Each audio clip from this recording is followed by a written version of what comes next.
College में जब मैं पढ़ता था,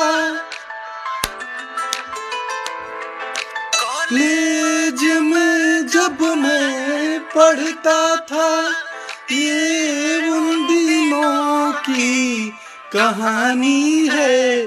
मेरी याद भी आज भी रोती है, एक ऐसी लड़की दीवानी है। मेरे याद में आज भी रोती है, एक ऐसी लड़की दीवानी है। थोड़ा सा मिस्टेक